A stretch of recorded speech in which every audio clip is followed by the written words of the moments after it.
Out of 67 million emails sent by 10,000 advisors, would you like to know which one was the most popular? What the most opened and read email was? Well, here it is. Ready for it? 2022 end of year client letter. Now, what does that teach you?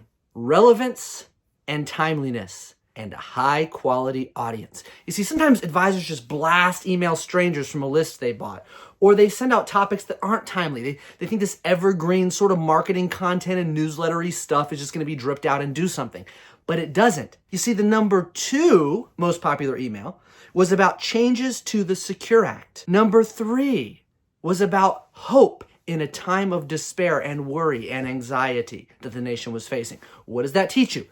Timeliness, relevance. So don't just send emails. Don't let some system just randomly blast emails for you.